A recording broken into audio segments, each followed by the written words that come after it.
Selamat pagi.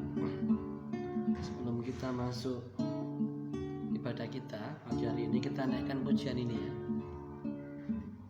Ku datang Tuhan ya.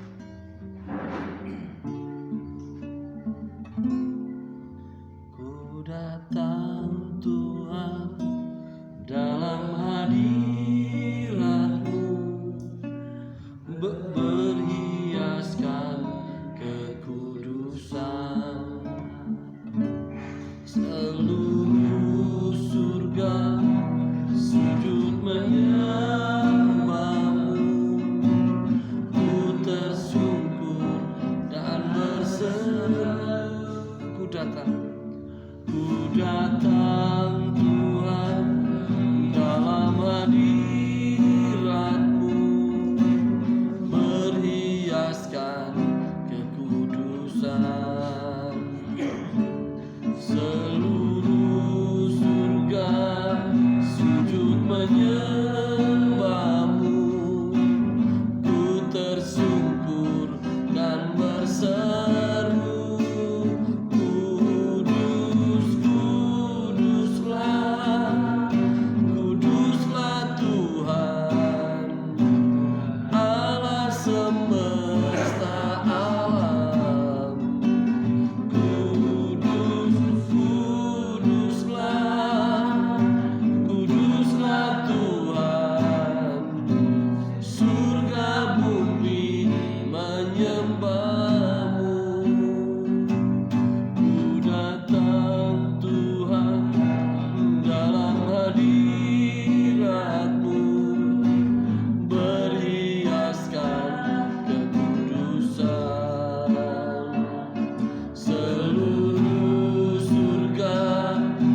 bentuklah hati ini jadi bejana untuk hormatmu. Cemerlang bagai emas murni. Tuhan ku serahkan hidupku, Tuhan ku serahkan hidupku. Semua ku berikan padamu. Kuduskan hingga tulus selalu, agar aku menyenangkanmu, menyenangkanmu, senangkanmu. Hanya itu kerinduanku, menyenangkanmu, senangkan hatimu. Hanya itu kerinduanmu. Tuhan, ku mau menyenangkanmu. Tuhan, bentuklah hati ini jadi bejana untuk hormatmu. Cemerlang bagai emas murni. Tuhan, ku serahkan hidupku. Semua ku berikan padanya. Kuduskan hingga tulus selalu, agar aku menyenangkanmu, menyenangkanmu, senangkanmu. Hanya itu kerinduanku, menyenangkanmu, senangkan hatimu. Hanya itu kerinduanku, hanya itu kerinduanku, hanya itu kerinduanku.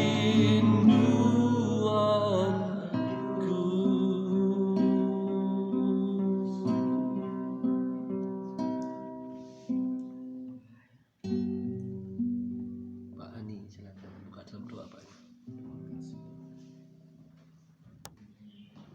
Pagi hari ini kita belajar dari Lukas 16 ayat 19 sampai ayat 31 ya. Lukas 16 ayat 19 sampai 31. Orang kaya dan Lazarus yang miskin ya. Ya. Jadi pasal itu tentang orang kaya dan Lazarus yang miskin. Nah, saudara, kalau saya membaca Injil itu peristiwa atau kejadian atau cerita di Lukas 16 ini ayat 6, ayat 19 dan 31 ini tidak ditemukan di tempat lain selain di Lukas. Agak aneh itu ya, agak unik. Mengapa? Nah, Matius, Markus, Lukas, Yohanes, Matius, Markus, Lukas itu disebut Injil sinoptik. Injil sinoptik itu adalah Injil di mana setiap pasal dan ayat itu punya banyak kesamaan, baik peristiwa, waktu, dan cerita ya. Nah, ini harusnya kalau muncul di Lukas biasanya juga direkam di Markus dan di Matius, tetapi ini anehnya tidak direkam, hanya di Lukas ya. Nah, yang selanjutnya yang unik, orang kaya ini nggak disebutkan namanya siapa. Yang jelas identitasnya itu dia orang kaya. Dia berjubah ungu, dikatakan ini orang yang sangat kaya, berjubah ungu dan kain halus. Wah, itu jenis identitas secara status sosial ekonomi, bahwa orang kaya zaman itu diidentikan dengan kalau dia punya jubah ungu dan kain halus, kain lainan halus ya. Zaman dulu nggak kayak zaman sekarang tentunya ya, zaman purba. Orang yang bisa beli itu orang yang benar-benar sangat kaya sekali. Kalau mungkin dipadankan dengan sekarang, mereka ini orang yang crazy rich ya. Kita tahu crazy rich ya. Kalau sudah membaca, jangan nonton aja game atau apa ya, baca itu tentang crazy rich gitu ya. Crazy rich itu. Crazy itu orang kaya yang tajir yang nggak ketulungan gitu ya. Makannya itu bayarnya nggak pakai uang ya, pakai kartu kredit ya, atau mungkin pakai e-money, saya nggak tahu ya, saya nggak tahu. Ini orang yang sangat kaya dan tumpangannya juga bukan oplet kayak saudara, atau naik sepeda motor ada 2 kayak saya, enggak ya. Mungkin Ferrari, Bugatti gitu ya, yang nama-namanya aneh ya, Rolls Royce gitu ya.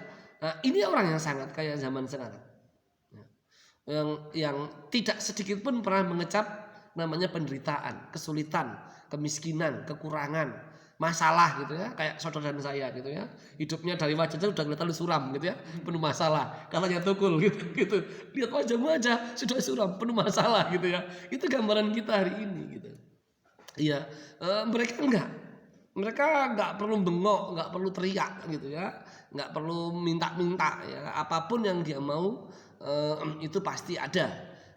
Sebulan lalu saya kaget ada seorang crazy rich dari Medan, tinggal di Jakarta, lagi bete di rumahnya di Jakarta di apartemen, nggak tahu ada banjir atau apa gitu, dia iseng-iseng buang-buang waktu nggak ada kegiatan, dia pesan mobil harga 1,5 miliar. Itu iseng-isengnya orang crazy rich, orang kaya gitu, yang tidak kekurangan apapun. Jadi kalau kita melihat pasal ini, gambaran orang kaya ini crazy rich zaman dulu ya. Bahkan orang dikatakan Lazarus ini yang sangat miskin, bahkan dikatakan tubuhnya penuh apa? Borok. Dan maaf, dikatakan dicatat di situ bahkan anjing-anjing menjilati apa? Luka-lukanya, boroknya. Dan dia harus makan dari sisa orang kaya ini. Saudara, ini gambaran kehidupan yang penuh nestapa yang klimaks ya. Nestapa yang klimaks. Nestapa yang klimaks itu kalau saudara berpikir saudara orang sengsara, orang kesulitan, orang punya masalah, nggak sebanding dengan Lazarus ini kan. Ngerti mas saya? Saya mau tahu kalau kita ngomong masalah hidup, ya, ngomong masalah hidup, saya pikir nggak sebanding dengan Lazarus yang sangat miskin, yang hidup di pintu gerbang. Di depan pintu gerbang ini nggak ada atapnya pastinya kan, mungkin ada sedikit atap lah, tapi dia tidak akan tidak akan keluar dari siksaan kedinginan. Ya, jadi ini klimaks. Ini gambaran Lazarus yang sangat miskin, ini gambaran dari ekstrimnya, horornya kehidupan yang sangat-sangat susah. Gitu. Ya sudah punya banyak masalah, ya suram, ya ekonominya susah, campur aduk di dalamnya. Sampai dia tidak bisa berbuat apa-apa, bahkan dikatakan boroknya pun tidak ada ayat di sana yang mengatakan ada yang mencoba untuk mengobati dan seterusnya. Dia menelannya semua sendirian dan dia harus merangkak makan di sisa-sisa meja orang kaya ini. Nah, selanjutnya kita lihat di peristiwa itu pada akhirnya dua-duanya meninggal. Nah, itu gambarannya kan. Satunya itu Lazarus yang masa susahnya dan memuncak hidupnya itu susahnya minta ampun gak terbayangkan. Justru ketika dia meninggal dia diterima di pangkuan Abraham. Dan yang satunya itu dikatakan di api siksaan gitu. Mereka masih bisa berbicara, berdialog sekalipun ada jarak yang membentang ya. Sebetulnya gambaran ini kalau tadi saya katakan tidak ditemukan di Matius dan Markus. Padahal kalau perkataan dan ajaran Yesus banyak ditemukan persamaannya banyak ditemukan di Matius maupun Markus. Kalau itu muncul di Matius pasti ketemu di Markus atau Lukas. Itu Injil sinoptik gitu. Tapi ini tidak ada sama sekali. Nah, kalau kita membaca lebih lanjut, pasal ini memang pasal yang sangat unik karena ini diambil Yesus secara singkat ya dari cerita rakyat yang diwariskan turun temurun ya. Cerita rakyat kepada anak cucu ya. Jadi orang-orang Yahudi kepada anak cucunya ini diceritakan ini turun temurun gitu ya. Karena kalau kita membahas ini lebih detail secara dalam konteks ilmu teologi ya, secara tafsir. Jadi apa itu surga? Ini hanya karena miskin Lazarus hanya menderita, susah, penuh masalah, wajah hidupnya suram, masa depannya suram, bahkan bukan hanya suram, tapi tragis, ya mati dalam kelaparan dan dalam penyakit yang tidak tersembuhkan karena borok-boroknya itu, ya tapi dia masuk kerajaan. Katakan kalau gambaran pangkuan Abraham itu gambaran surga misalkan, gambaran keselamatan misalkan, ya. Jadi hanya karena miskin dia boleh mengalami keselamatan, gitu. Kalau kita mau melihat konteks sekarang misalkan. Tetapi tentunya bukan itu bahasannya. Sekali lagi saya katakan bahwa pasal ini adalah pasal warisan cerita turun-menurun, turun-turun yang disampaikan oleh papa ke anaknya, nanti anaknya ke anaknya dan seterusnya. Gitu. Tetapi ada pesan yang mendalam di situ. Pesan mendalamnya apa? Saudara, kita ini mengukur kesuksesan itu dengan pencapaian, betul? Kita ini mengukur kesuksesan dengan pencapaian, termasuk orang kaya ini. Kalau orang yang sangat kaya, crazy rich zaman itu, ya kan, kalau dilihat hidupnya pasti sangat sukses, pencapaiannya sudah sangat pasti. Ya, apapun dia punya, tidak ada dia mengenal kata kesulitan. Jadi kalau saudara ukur zaman sekarang, ini juga yang kita cari pencapaian ini, gitu. Ya, jubah ungu, mobil Ferrari. Kalau saya bisa beli, mengapa saya nggak beli? Ya, sekalipun kita nggak perlu, ya kan? Saudara, saya pernah ke rumah teman saya itu, saya agak kaget, emang orang sangat kaya. Kulkasnya itu 2 dan sebesar lemari, bukan lemari saya yang kecil itu ya, lemari baju yang besar. Kadang-kadang saya bilang dalam hati saya, dia hidup dengan suami istri dengan 2 anak, 2 pembantu, asisten rumah tangga. Ya, saya pikir nggak sebanyak itu perlunya, tapi lengkap sekali. Lengkap sekali isi kulkasnya itu. Ya.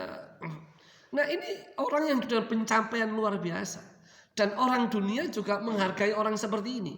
Menunjukkan dia orang yang excellent, yang sempurna, yang pekerja keras, yang tidak membuang-buang waktu, menghargai setiap waktu yang ada. Kalau dia sukses orang gak iri juga. Enggak. Sama dengan kalau kita lihat di pasal Lukas 16 itu, orang kaya yang berjubah ungu, orang yang sukses, yang kaya. Ya, bahkan dia tidak mengecap masalah-masalah remeh gitu ya. Masalah remehmu nggak bisa beli pulsa gitu ya. Dia mungkin nggak mikir itu gitu ya. Nggak punya kendaraan gitu. Mungkin kereta kudanya orang kaya ini mungkin 10 gitu, kita nggak tahu. Ya kan, supirnya ganti-ganti, kita nggak tahu. Ya, tapi itulah pencapaian yang luar biasa. Nah, tetapi kalau kita melihat ketika dia berakhir di api siksaan itu, dan dia berkata kepada Abraham, tolong kirim, di sana masih ada saudaraku di bumi. Tolong kirim orang untuk memberitakan Taurat Tuhan. Tolong kirimkan orang untuk memberitakan firman kepada mereka. Tapi Abraham bilang apa? Lo kan sudah dikirim nabi-nabi sebelumnya, Musa dan semuanya, siapapun, ya kan? Siapapun sudah dikirim untuk memberitakan firman itu kepada mereka. Jadi kalau kepada nabi-nabi Tuhan saja mereka nggak mau dengar, malaikat pun juga akan didengar, iya kan? Nah, mari kita lihat seperti ini, saudara. Kita lihat begini. Dan kata lain orang kaya ini juga sama. Dia sudah mendengar firman Tuhan dari para nabi-nabi, ya. Entah yang disampaikan secara langsung, entah tidak. Entah yang tertulis, entah disampaikan oleh secara langsung oleh nabi-nabi zaman itu. Dia mendengarnya juga. Makanya dia bicara kepada Abraham dan malaikat Tuhan ini, gitu kan? Harusnya engkau sampaikan, biar kirim orang untuk menyampaikan ke keluargaku, jangan seperti cukup di aku. Ini kesadaran yang terlambat kan?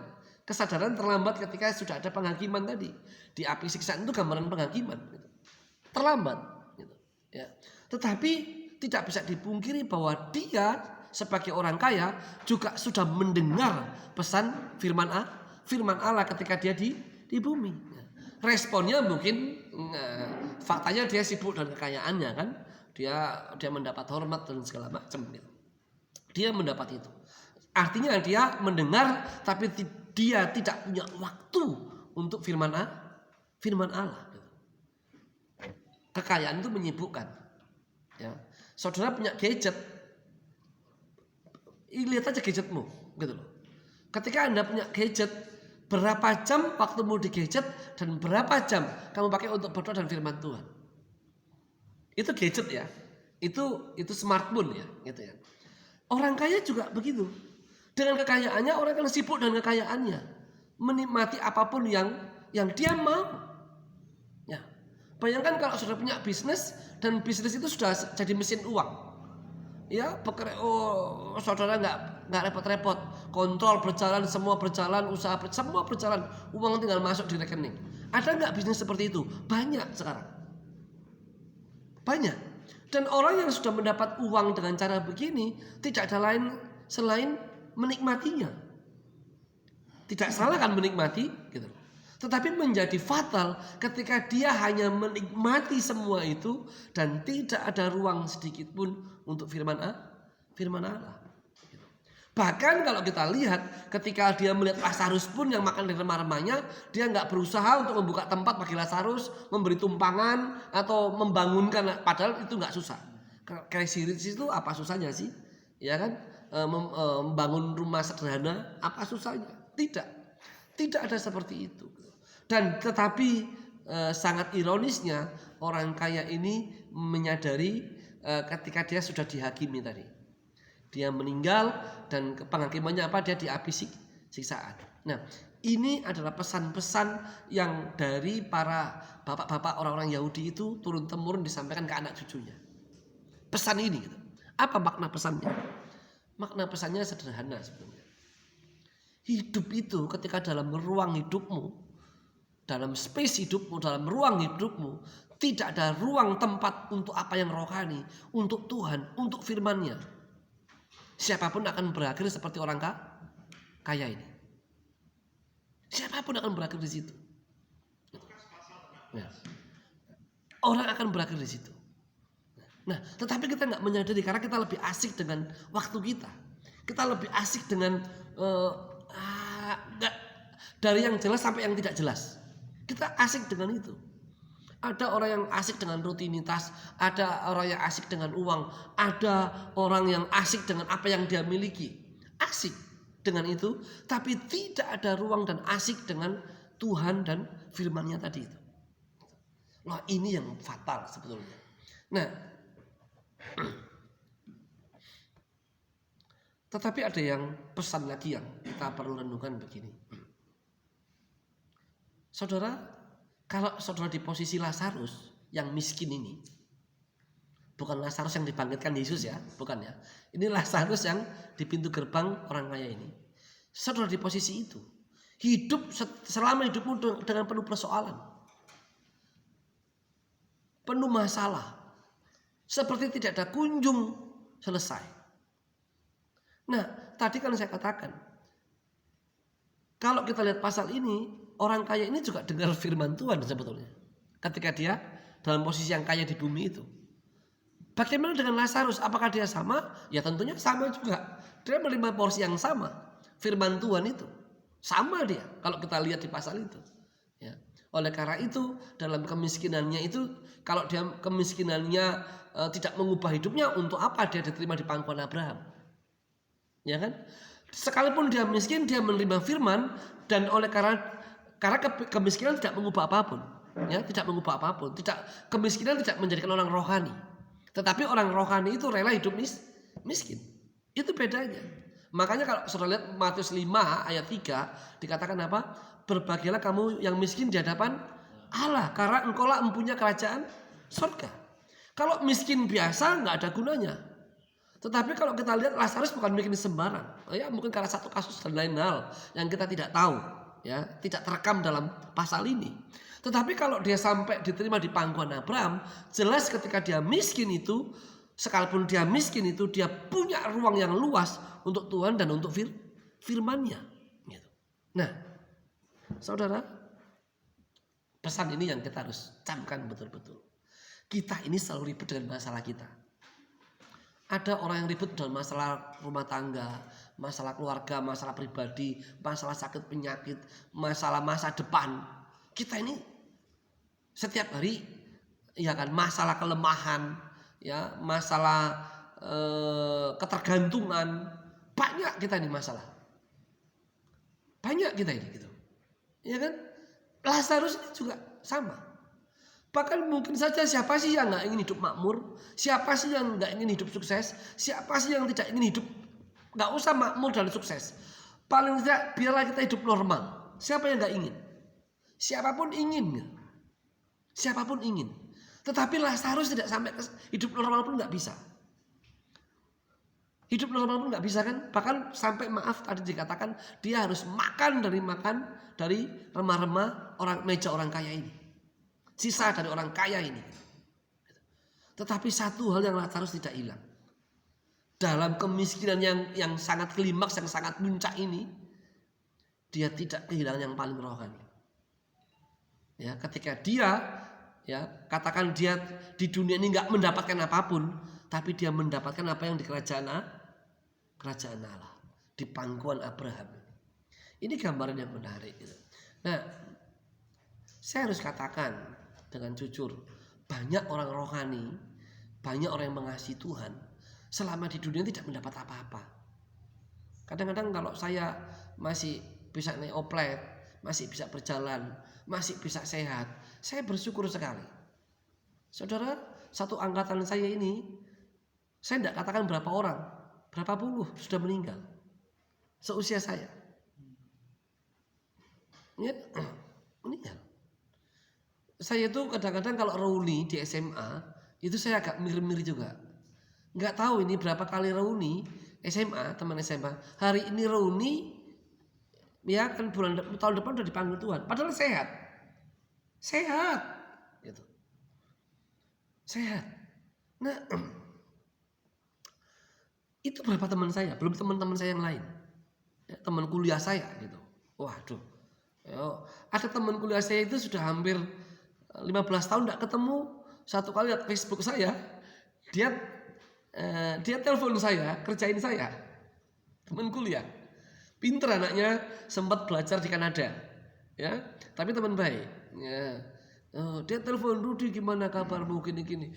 Pertama dia nggak bilang panggil Rudi atau gimana, dia telepon saya ngerjain lah pokoknya.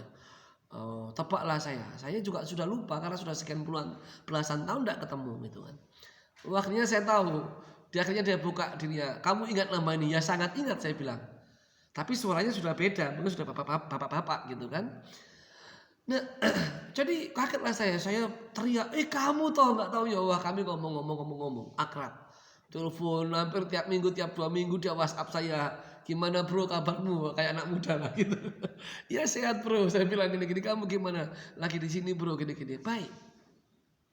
Satu kali dia bilang, Ruth, mungkin kamu nggak dengar, saya mengidap penyakit langka. Penyakit langka itu apa namanya lah, susah dalam bahasa Latinnya susah saya. Apalah, pokoknya langka sekali sampai bukan stroke, bukan bel pasi, bukan, tapi dia agak begini. Nah, agak begini. Agak gini. Tapi dia masih mengajar, tapi akhirnya karena kebaikan kepala dinas dipindah ke kota, di provinsi. Dan tidak lama kemudian dia bangun pagi, dia mau ke kamar mandi, dia merasa nggak enak, dia duduk, dia meninggal. Nah, saudara, kita nggak bisa. Kita tidak tahu apa yang terjadi ke depan itu. Kita nggak ngerti. Ya. Kita tidak tahu. Teman saya ada satu teman cantik sekali, anaknya, bapaknya itu seorang orang Medan bilang toke ya, bos khusus buah jeruk. Wow, kaya. Semua kuliah itu nggak bisa beli mobil zaman itu, ya. Orang kaya sekarang punya mobil ya. Zaman saya itu satu kelas yang punya sepeda motor paling cuma 6 orang dari 34 siswa, ya. Itu pun bukan sepeda motor kayak sekarang ya. Ini mobil orang kaya, cantik kaya. Kuliahnya pun di swasta yang mentereng, ya. Dia nggak perlu tes negeri kayak kita, yang miskin gitu. Tes perguruan tinggi swasta zaman itu, swasta itu mentereng ya, kaya, punya orang kaya. Mobilnya pakai Katana, zaman itu udah mewah sekali zaman itu ya. Gak lama kemudian dia meninggal, kena kanker darah. Saudara, kita nggak tahu hidup ini apapun. Tetapi keputusan hidup kita hari ini itu menentukan akan jadi apa kita ke depan. Kalau saudara melihat keputusannya orang kaya ini adalah untuk harta. Dan kita tahu akhirnya kayak apa.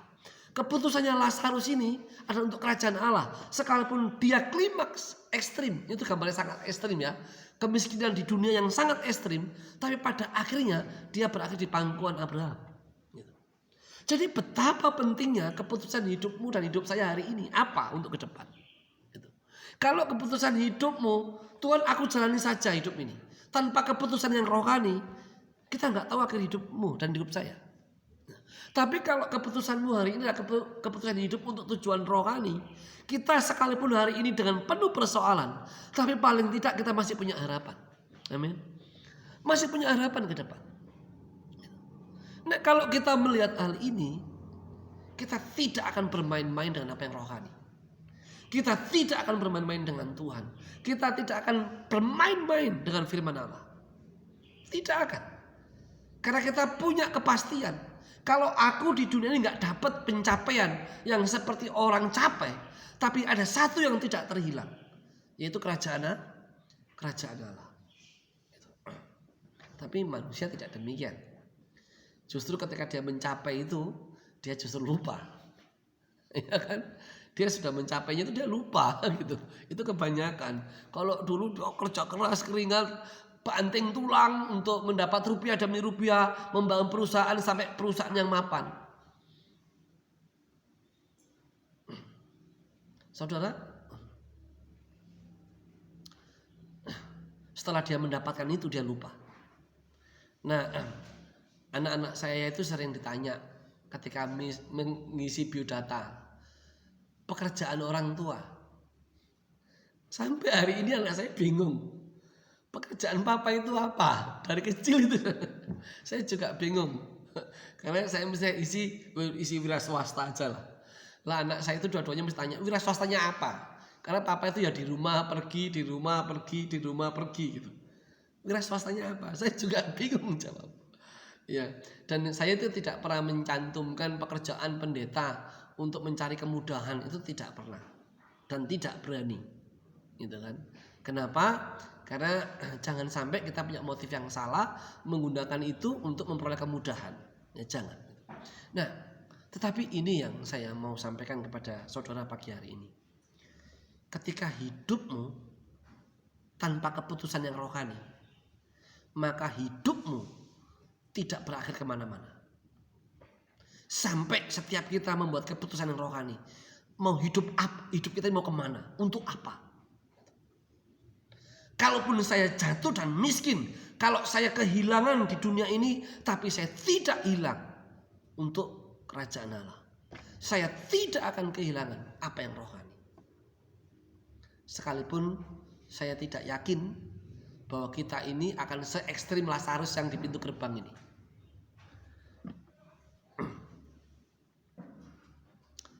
Saudara masih ingat peristiwa Ayub? Ketika dia dicobai oleh iblis, anaknya mati, hartanya habis, istrinya bahkan mengata-ngatai dia. Itulah percaya kepada Tuhanmu itu. Percayalah Tuhanmu terus itu. Ya kan? Hartamu habis, anakmu habis, tidak berhenti itu. Dia seperti Lazarus, orang miskin yang di pintu gerbang orang kaya ini. Di sekujur tubuh Ayub ada apa? Borok.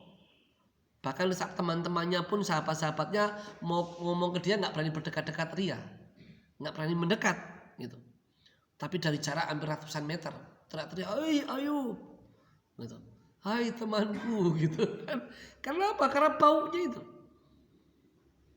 Ya, tapi kalau kita, mari kita membaca ayat terakhir di kitab Ayub pasal 42. Kitab Ayub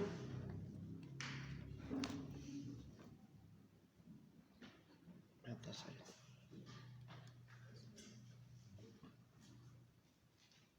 Sudah ketemu?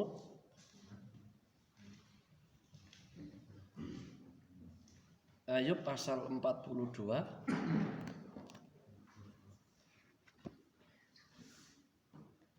Sudah ketemu? Ayat 5 coba. Ada yang sudah ketemu? Apa itu bunyinya? Demikian firman Tuhan, hanya dari kata orang saja aku mendengar tentang engkau, tetapi Iya, itu pasal sebelum pasal terakhir ya. Dikatakan dulu dari kata orang saja aku mendengar tentang engkau, tetapi sekarang mataku apa? Memandang. Coba kita coba lihat ke belakang. Di mana pasal-pasal yang mencatat di kitab Ayub itu Ayub bertemu dengan Tuhan atau melihat Tuhan? Tidak ada.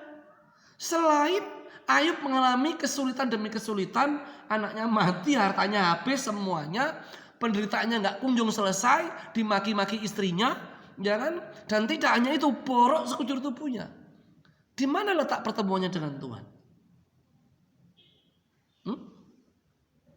Tidak ada. Tidak ada. Tetapi bagaimana Ayub bisa mengatakan itu? Di Ayub 42 pasal 5 itu. Dulu dari kata orang saja. Dengan kata lain dulu dia mendengar Taurat Tuhan, ya. Tapi sekarang dengan mataku tapi melihat dengan cara apa? Sementara Allah itu roh, tidak bisa dilihat dengan mata jasmani. Tentunya dari satu, dia bisa melihat Allah dari pengalaman hidupnya, dan pengalaman hidupnya Ayub itu penuh penderitaan. Banyak orang melihat penderitaan itu sebagai kutuk. Tetapi sedikit orang yang melihat kesulitan, masalah, penderitaan itu sebagai pengalaman untuk melihat Allah. Mungkin hidupmu hari ini penuh penyesalan. Tuhan, mengapa aku dibesarkan di keluarga yang seperti ini? Ya kan, sekolah nggak jelas, kuliah nggak jelas, terhilang, bener nggak? Bener nggak? Iya kan, kita ini gampang untuk menyesali semuanya. Menyesali semua, mengapa papaku begini, mengapa mamaku begini. Kita penuh penyesalan, mengapa hidupku susah. Ya, ini itu banyak orang bisa mengakses sesuatu, aku nggak bisa mengakses. Saya cerita kepada saudara berulang-ulang. Saya ini keluarga dari yang sangat miskin. Ada saksinya istri saya. Kuliah itu saya bukan keluarga yang gampang. Saya tidak bisa makan sehari 2 kali bahkan. Itu sudah puji Tuhan. Saya bisa makan sehari sekali. Gitu. Dan saya harus makan sehari sekali. Saya beli yang paling besar dari kerja serabutan saya. Saya pakai makan malam dan saya pakai makan pagi. Siang saya tidak makan. Gitu. Bayangkan. Banyak orang ketika punya masalah hidup, punya penderitaan, dia menyesali. Tetapi bagi Ayub, ketika dia punya masalah hidup yang sangat ekstrim, yang sangat keras, dalam penderitaan yang sangat sulit, justru itu dijadikan pengalaman untuk melihat Allah. Saya mau bertanya, apakah kamu memilih orang yang menyesali hidupmu? Tuhan, mengapa saya miskin, saya punya masalah banyak, mengapa saya nggak bisa ini, nggak bisa itu, mengapa ini, mengapa itu? Atau kamu punya satu keputusan, Tuhan, aku mau menjadikan setiap masalah hidupku, apapun kesulitannya, sebagai pengalaman untuk bertemu dengan Allah. Tuhan Yesus memberkati.